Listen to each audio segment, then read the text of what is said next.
إن الحمد لله نحمده ونستعينه ونستغفره ونعوذ بالله من شرور أنفسنا ومن سيئات أعمالنا إنه من يهده الله فلا مضل له ومن يضلل فلا هادي له أشهد أن لا إله إلا الله وحده لا شريك له وأشهد أن محمدا عبده ورسوله صلى الله عليه وعلى آله وأصحابه ومن تبعهم بإحسان إلى يوم الدين أما بعد. Assalamualaikum warahmatullahi ta'ala wabarakatuh. Mga kapatid ko sa pananampalataya, sadyang napakahalaga na mga aralin na ating papaksahin, insyaallah. Kaya kinakailangan ng bawat kamusliman na mapag-aralan ang bagay na ito at patuloy natin itong subaybayan. Ang papaksahin natin, ito ay hindi natin alam kung ilang series o lesson ang magagawa natin. Ngunit ang mahalaga ay nararapat na maibunyag natin ito ng maunawahan ng ating mga kamusliman, lalo na especially ang Ahlus Sunnah wal Jamaa, ang tungkol sa mga sekta na mga ito kung saan popular ngayon at aktibo sa kanilang ginagawa upang maipalaganap ang kanilang paniniwala, lalo-lalo na ang target nila ay ang mga kamuslimang nasa loob ng Ahlus Sunnah wal Jamaa. Ang tinutukoy natin dito, nabibigyan natin ng pag-aaral ng kung saan ito ay hindi natin alam kung ilang lesson ang aabot nito, ngunit ang mahalaga dito ay pag-aralan, pakinggan natin ang pag-aaral na ito, at kung nais ninyong makita ang mga iba pang bahagi ng seryeng ito ay tumungo kayo sa aking site sa YouTube, type nyo ang Saleh Biray at doon makikita nyo ang mga iba pa at maraming mga lecture na katulad nito. So ang ating papaksahin na kung saan ito ay ilalantad natin ng isa-isa ang paniniwala ng mga Shia, no? Mga Shia ang tungkol sa katotohanan at paniniwala ng mga Shia, no? Kung saan sila yung tinatawag na mapagtakwil o mapagsalungat pagdating ka sa katotohanan, kaya sila minsan ay tinatawag na Shia, yung mga Rafida. So ito ang ating introduction sa araw na ito. Ito ang pagpapakilala o panimula natin sa araw na ito. Mula sa saligan ng Islam ay nararapat mapanghawakan nating mga kamusliman ang pagkakaisa patungkol unang-una of course sa pagkilala sa Allah subhanahu wa ta'ala, ang tauhid o ang kanyang akida, ang tamang akida, at huwag tayong lumayo sa matuwid na landas ng patnubay ng Allah subhanahu wa ta'ala. Katulad ng papaksahin natin ito kung gaano sila kalayo sa pananampalatayang Islam, itong mga Shia na ito na kung saan aktibo sa panahon natin upang mapaipalaganap ang kanilang credo by way of politics and emotion. So napakahalaga mapag-aralan natin sila sapagkat napakarami nilang mga teknik na minsan ay kasama natin na hindi natin sila nahalata. Ngayon pala ay unti-unti nila tayong nilalason sa ating paniniwala sa Ahlus Sunnah wal Jamaa o inaakay sa kanilang pananampalataya. So kaya nararapat sa atin ay magkaisa tayo mula sa tamang pagkilala sa Allah subhanahu wa ta'ala, sa pag-aaral sa tauhid o kaya sa kanyang tamang akida, at huwag tayong lumayo sa matuwid na landas gaya na sabi ng Allah subhanahu wa ta'ala sa banal na Quran, chapter 3 verse 103, wa'tasimu bihabalillahi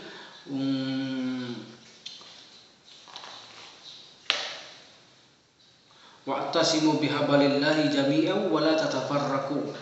So sabi ng Allah subhanahu wa ta'ala, at huwag kayong at kayo ay manangan, humawak ng mahigpit, lahat kayo ng sama-sama sa lubid ng Allah subhanahu wa ta'ala, at huwag kayong maging magkakahiwalay sa bawat isa.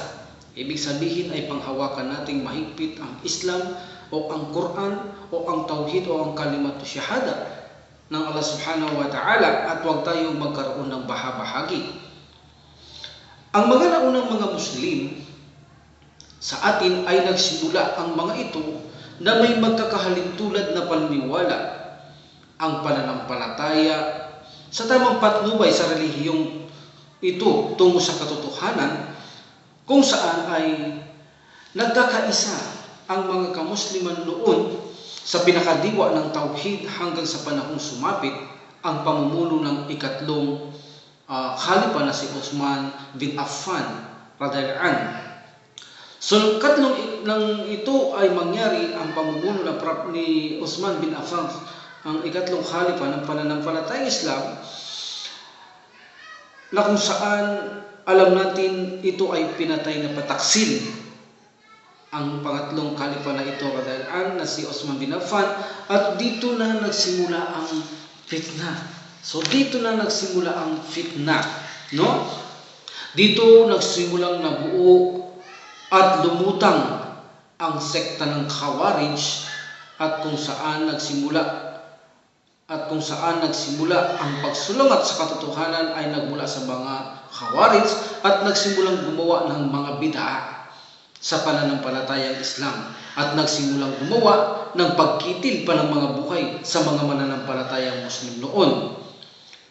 Pagkatapos nito na lumutang ang mga Khawarij, ay lumutang din dito ang sektang Tashayyu, yaong tinatawag na Shia, na kung saan ay gumawa rin ng iba't ibang mga gawaing bid'a upang sirain na rin ang pananampalatayang Islam, at ang iba pang mga sekta ay nagsulputan pagkatapos ng mga ito. Gaya ng sabi ng Prophet Muhammad sallallahu alaihi wasallam, ang Islam ay mabubuo talaga ng 73 sects. Ito ay tanda ng kanyang pagkapropeta, at ito ay mangyayari at makakalagtas lamang ang isang sekta, yaong pinanghawakan ng Quran, ang kanyang sunnah ng Prophet sallallahu alaihi wasallam, at sumunod sa kanyang mga kasamahan. So, dahil dito, ang pagtakwil at pagsalungat ng mga Shia ay nagsimula ito sa lugar ng Kufa. Dito nagsimula ang pagtayo o paglutang ng Shia sa lugar ng Kufa sa Iraq. Tulad halimbawa ng sinabi ni Sheikhul Islam Ibn Taymiyyah rahimahullah sa kanyang aklat na Al-Majmu' al-Fatawa, Volume 20, page 321. Sinabi yan ni Sheikhul Islam Ibn Taymiyyah rahimahullah. Hindi lang yun. Mismo ganun din sa kanilang kasaysayan ng kanilang mga aklat ng mga Shia, tulad ng kanilang pinagkukunan o pinagsasangguniang aklat na kilala sa tawag na Biharul Anwar, na kung saan ito ay may volume na 110. Ngunit matatagpuan ang sinaysay na ito patungkol sa Kufa nagsimula ang Shia ay matatagpuan sa volume 100, page 259, na sinabi nila na walang sino mang Muslim ang tumanggap ng kanilang panawagan hinggil sa Shia noon maliban ang Kufa. So dito nagsimulang natatag ang Shia. Ito'y dagdag karaman sa atin. Alam natin ngayon kung saan nagmula o naitatag o nagsimulang lumutang ang Shia. Ito ay simulang lumutang sa lugar ng Kufa, kung saan ito ay sa Iraq. Dito nila pinaunlad, itinanim nila ang kanilang bagong paniniwala, ang paniniwalang paghihimagsik, pagtatakwil at pagsalungat sa pananampalatayang Islam. Ganon din kung bilang karagdagan sa atin ang mga mapaggawa din ng bid'a, ang mga irja o tinatawag ng mga murji'a sect, no, kung saan na nagsimula din ang mga ito na lumutang sa Kufa. Ganon din ang mga mapagtakwil sa itinakda ng Allah subhanahu wa ta'ala ng mga kadar, no? Ito yung tinatawag na Mu'tazilite. Okay? Abang ang mga Sufism naman noon ay nagsimula sa lugar ng Basra, samantalang ang mga Ja'mite ay nagsimula naman sa lugar ng Khurasan. At karamihan sa mga sektang ito ay lumabas ang mga ito o lumutang sila na kung saan malayo ito sa Al-Madinah. Bakit nila ginawa na sila ay magpalaganap ng malayo sa Al-Madinah? Upang sa ganun ay maikalat o maipaliganap o maisambulat ang kanilang bagong paniniwala sa mga taong ignorante, kung saan Doon ay wala sa kanila ang tamang kaalaman sa Islam at wala dito sa mga tao na ito isa man sa kanila na may kaalaman sa Islam. So sinamantala nila ang mga taong ito na malayo kung saan-saan man hina. Kaya naman karamihan sa mga salaf, radhiyallahu anhum, ay nagsabi na isa sa kaligayahan o tunay na kaligayahan para sa mga bagong Muslim na ang Allah subhanahu wa ta'ala ay namatnubay tungo sa kanila sa pananampalatayang Islam na kung saan sila ay nasa lugar ng Ahlus Sunnah wal Jama'ah. Alhamdulillah. Bakit sila maligaya? Dahil ang mabilisang pag-unlad noon patungkol sa paggawa ng mga bid'a, pagtakwil, pagsalungat sa pananampalatayang Islam, sila ay natutungo sa kamangmangan, hindi nila makilala ang pagkaligaw at katotohanan. Sila na naakay ng mga taong ito ay natutungo lang sila o nagtungo sa pagkaligaw kung saan ang kamangmangan ang kanilang napapala at ang katotohanan ay hindi nila makita. Hindi nila maintindihan ang maling pakahulugan at mga bagay na mga bid'a. Kaya mapalad tayong mga Muslim na kung saan nasa lugar tayo ng Ahlus Sunnah wal Jama'ah ay naiintindihan natin ang tama, naiintindihan natin ang ating kredo, nauunawaan natin ang mali at nauunawahan din natin ang tama. Alhamdulillah. Kaya mapalad tayong mga Muslim na bagong Muslim o bagong yakap o sino mang Muslim saan man sulok ng mundo na sila ay nasa lugar ng Ahlus Sunnah wal Jama'ah. Kaya naman ngayon, sa dahilan na inakay nila ang mga tao noon, na sinamantala nila noon, na kung saan walang kaalaman hinggil sa pananampalatayang Islam, kaya ang pinakamainam na gawin natin ngayon upang hindi maulit ang mga bagay na nasamantalain ng mga Muslim na walang kaalaman, ang pinakamainam na paraan ay pigilin natin, insyaAllah, ang paggawa ng mga bid'a ng ito o pagpapalaganap ng kanilang paniniwala ng mga taong ito. So sa pamamagitan na ituturo natin ang tamang sunnah sa mga tao at ito ay mainam na paraan at ibunyag at ipakita sa mga tao ang katotohanan patungkol sa paggawa ng bid'a sa pamamagitan ng pagtuturo ng sunnah. So ipakikita natin sa mga tao ang katotohanan patungkol sa paggawa ng bid'a sa pamamagitan ng pagtuturo ng sunnah ay makikilala nila ang gawaing bid'a sa mga tao upang maisaayos ang kanilang paniniwala. Katulad ng programang ito ay itong pagmamalasakit para sa ating mga kababayan. Of course, lalo itong isang pagmamalasakit sa relihiyon ng Allah subhanahu wa ta'ala kung saan ay mapanatili natin ang tamang katuruan at pagsamba sa Kanya. Naway tanggapin ng Allah subhanahu wa ta'ala ang pagmamalasakit natin ito, ganoon din sa mga kasama nating gumugugol sa programang ito ay pagpalahin din sila ng Allah subhanahu wa ta'ala, ganoon din tayong lahat ng mga Muslim na sa tuwid na patnubay. So ginagawa nating ituro ang mga sunnah upang makilala ang gawaing bid'a at maisaayos muli ang paniniwala ng mga taong Muslim na kung saan sila'y naliligaw.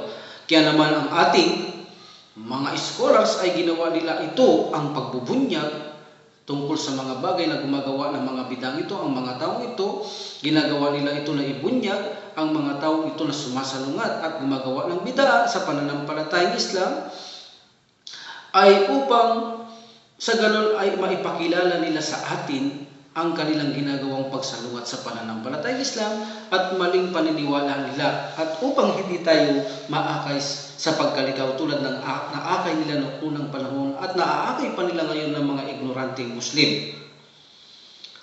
Kung hindi natin sila ilalantad, maaaring ang ating pananampalataya ay maaaring ma-wash out. Maaaring mawasak ang ating pananampalataya kung hindi natin sila hahadlangan sa tulong ng Allah subhanahu wa ta'ala. Sa makatwid, ang bawat may isang nalalaman sa mga grupong ito na Shia ay tungkulin niya ito na ibunyag niya ito at ituro sa mga tao at ito ay sa pagkakaalam natin ay isang uri na isang jihad para sa landas ng Allah subhanahu wa ta'ala. Naway tanggapin niya ito bilang isang jihad. Kung isusulat natin Kung isisiwalat natin ang mga mapaggawa ng bid'a sa ating relihiyon, walang alinlangan ang pagbubunyag natin sa mga ito na kung saan ay kailangan talagang gawin ng isang Muslim upang walisin ang mga maling paniniwala at mapangalagahan ang tunay na katuruan ng pananampalatayang Islam na relihiyon ng Allah Subhanahu wa Ta'ala at katuruan ng sunan ng Propeta Muhammad sallallahu alaihi wasallam, mapanatili sa katotohanan, mapanatili ang tamang pagsamba para lamang sa ikalulugod ng Allah Subhanahu wa Ta'ala. So, ibig sabihin, sinasamba natin Allah Subhanahu wa Ta'ala sa tamang katuruan na itinuro niya kay Propeta Muhammad sallallahu alaihi wasallam. At mapag-alaman ng tao, of course, kung ano ang tama at katotohanan. At sa ganito, upang maipalaganap ang tunay na aral ng Islam sa mga darating pang mga batang isisilang sa mundong ito sa kapahintulutan ng Allah Subhanahu wa Ta'ala, ay hindi rin sila mga ligaw. Hanggang sa mawasak ang mundong ito'y patuloy na sasambahin ng Allah Subhanahu wa Ta'ala sa tamang pagsamba dahil lamang sa mga scholars natin na handa silang magmalasakit sa Islam na ituro ang tamang paraan, ipaglaban ang tamang paraan, mapanatili lang ang tamang pagsamba sa Allah Subhanahu wa Ta'ala para sa kanyang ikalulugod.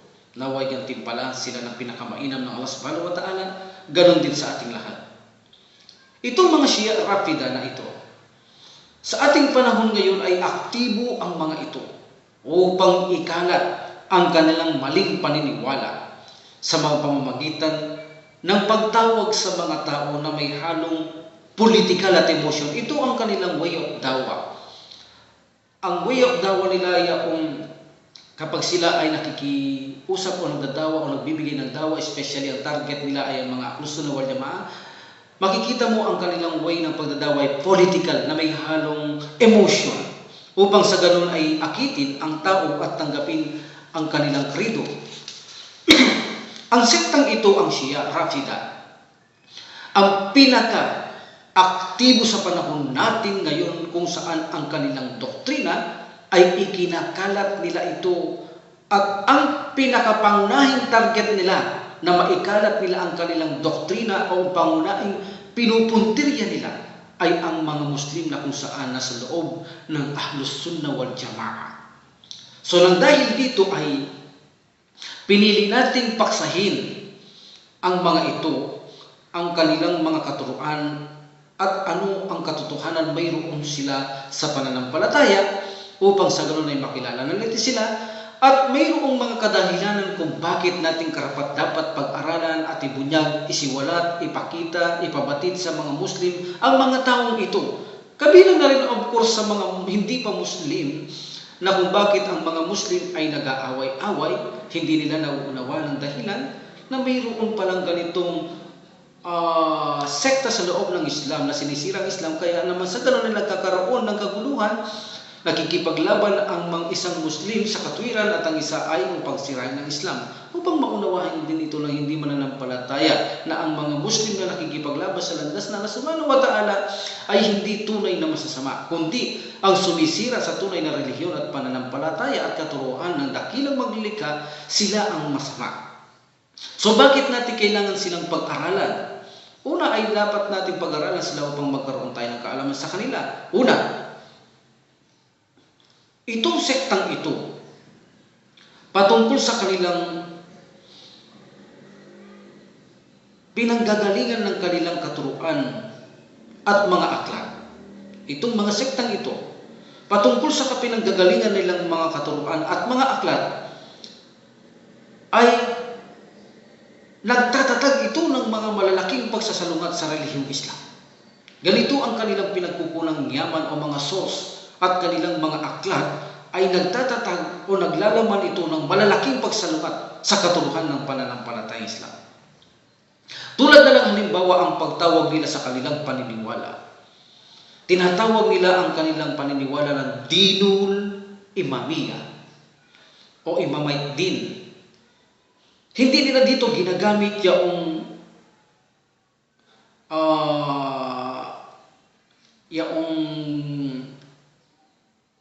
imam natin na kung saan imam of thought.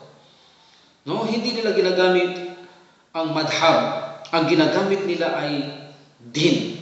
Remember, ang ginagamit nila ay din, hindi madhab o school of thought of our imam. So hindi nila ito tinatanggap. Ginagamit nila ang dinul imamite o kaya naman imamite din. Tulad ng pagkasalaysay sa aklat ni Ibn Bawawi, kung saan ang aklat na ito ay al-Attihadat, kung saan isinalaysay nila doon. Mababasa natin sa isang reference nila na tinatawag nila ang kanilang pananampalataya, na kung saan tinatawag ang kanilang paniniwala ng dinul imamiya, imamites din. Hindi madhab ng imam o school of thought ang ginagamit nila, at alalahanin mayroon pagkakaiba ang dalawang ito. Sa makatwid, bakit nila ito ginawa? Natawagin ang kanilang krido na dinul imamiya upang umiba, ipakita ang pagkaiba, upang humiwalay, ipakita ang paghiwalay, humiwalay mula sa pananampalataya ng umma.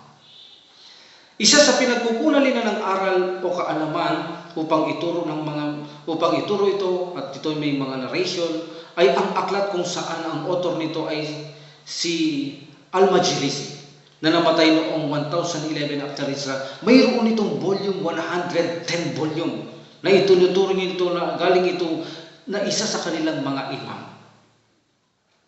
So ang mga aklat na ito ay naglalaman na kung saan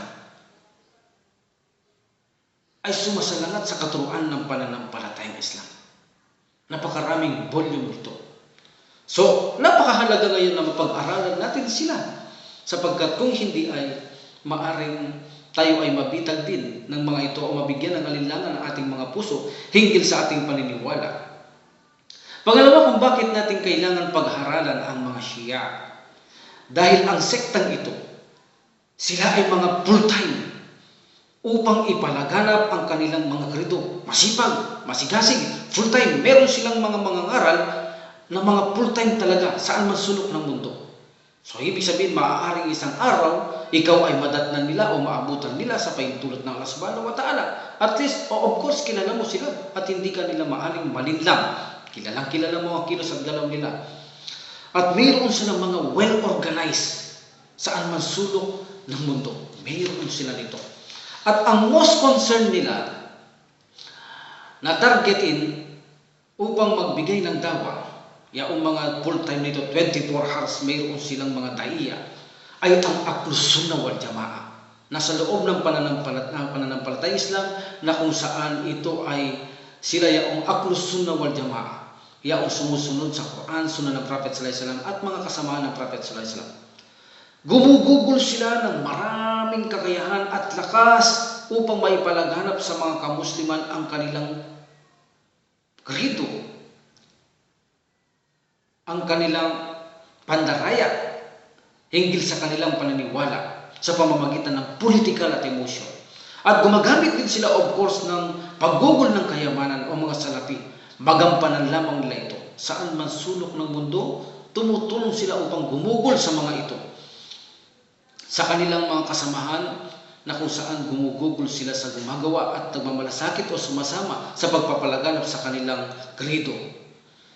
Sa mga kamusliman, iba sa kasawiyang palad, ay tinatanggap nila ang kanilang pananampalataya, ang paniniwala, kung saan ang sektang ito ay nagpapalaganap sa pamamagitan ng politikal lamang at emosyon upang pukawin ang damdamin ng isang Muslim, lalo na ang Ahlus Sunnah wal Jamaa. Tulad halimbawa, kung mapapansin natin ang Iraq, ang lahat ng tribo ay tinanggap ang Shia, hindi ba? Ganon din sa Basra, kung saan doon sa South, ang Shianite. At bilang karagdagan, ang karamihan sa mga embassy sa Iran o Islamic State sa Iran ay nagbibigay ito ng suporta sa kanilang mga estudyante saan man dako sa mundo ito. Mag-aral ka, susuportahan kanila kung kanila kang estudyante ka sa kanilang paniniwala. Saan man sulok ng mundo ay sinusuportahan nila ito ng mga Iranian na ito. Gumugugol talaga sila ng mga kayamanan.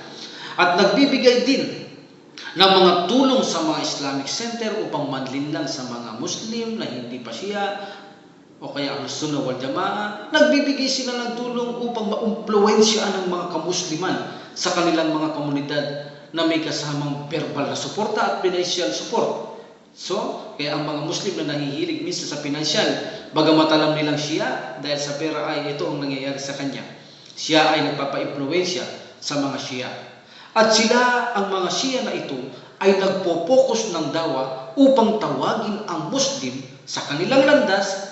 Doon sila nagpo-focus ang mga Muslim upang tawagin sa kanilang landas kaysa magbigay ng focus sa mga hindi pa mananampalataya. Ito ay pinababayaan nila na bigyan pansin ng hindi mananampalataya. Ang higit nilang binibigyan pansin ng mga Muslim, lalo na Ahlus Sunnah wal Jamaa, na akayin silang pumasok sa kanilang pananampalataya. Hindi sila concerned sa mga hindi mananampalataya. Ang pangunahing objektibo lamang nila ay mangibabaw ang kanilang krido o paniniwala o pananampalataya. At dahil sa kaignorantihan nga ng ibang Muslim sa mga ito, at dahil mahal nila ang Prophet sallallahu alaihi wasallam, ginagamit nila itong patibong. Ginagamit nilang patibong na may pakita na mahal nila ang pamilya ng Prophet sallallahu alaihi wasallam. Kaya dahil dito, ang Muslim na isang ignorante ay madali siyang mahulog sa patibong ng mga ito. Kaya napakahalaga na mapag-aralan natin sila. Pangatlo, bakit natin kailangan pag-aralan ang mga Shia?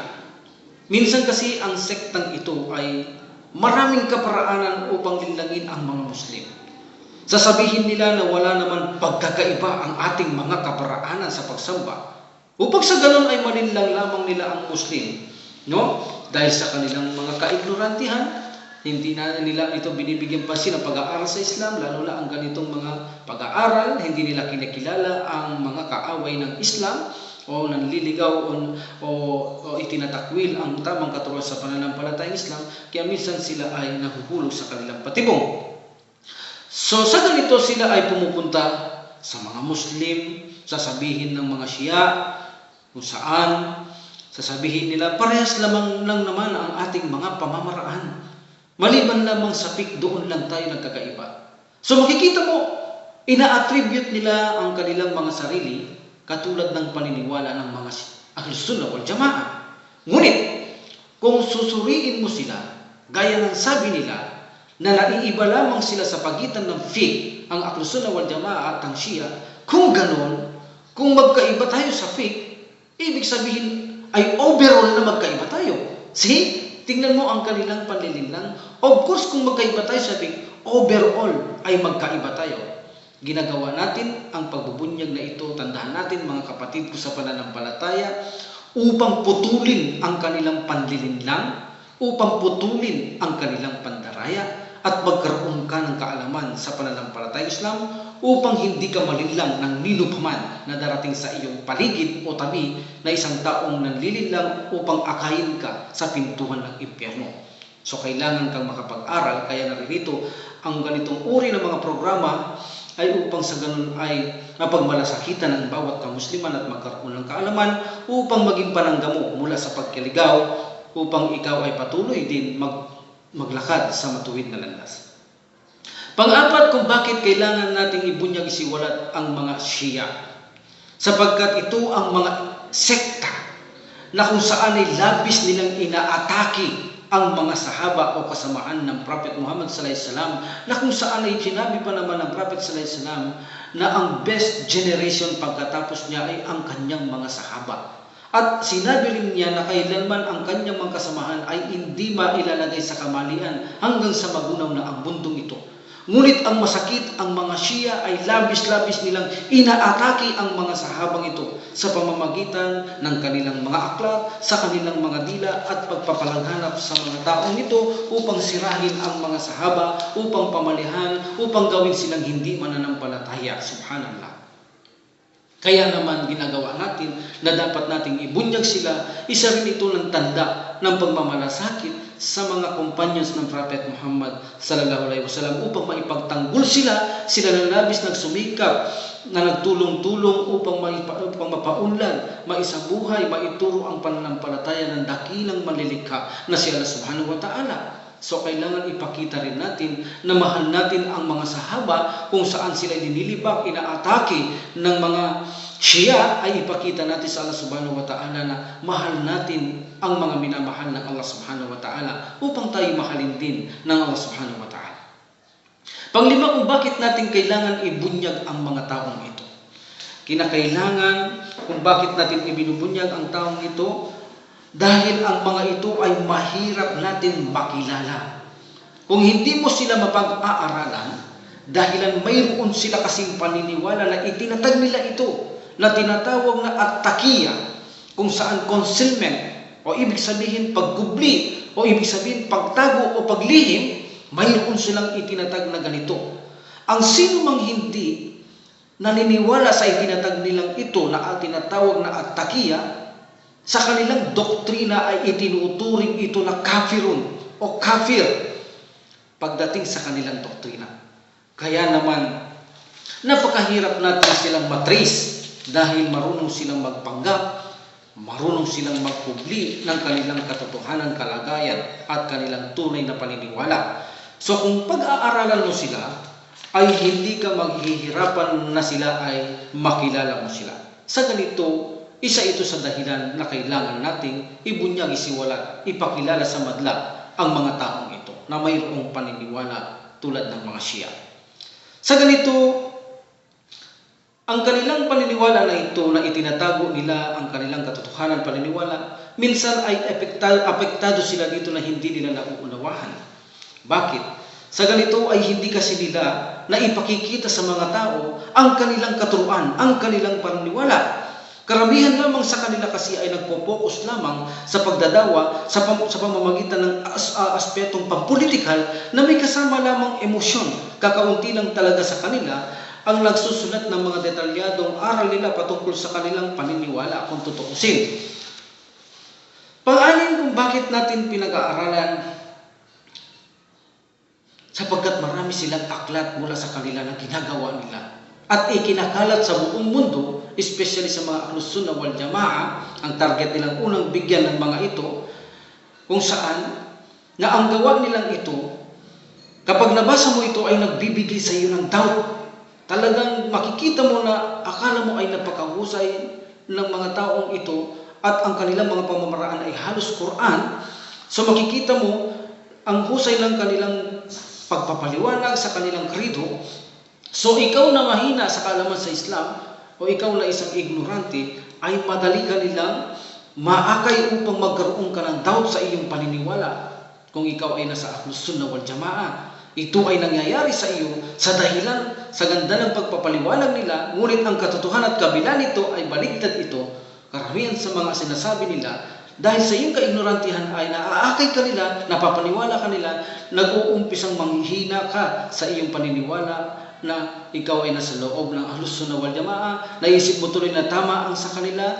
Kung hindi mo man naisip na tama ang sa kanila, pinanghihinaan ka, nagiging tamad ka sa iyong pananampalataya hanggang sa tuluyan na mawala ka sa iyong pananampalatayang Islam.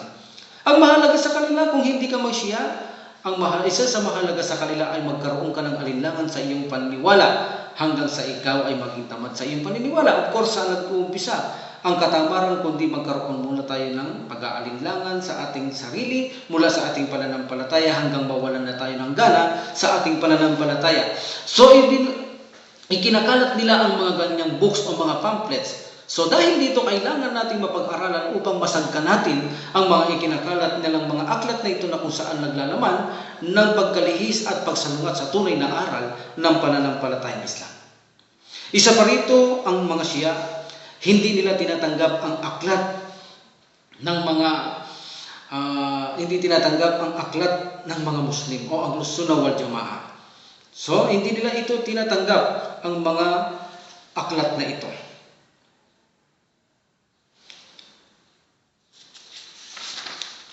Kaya naman,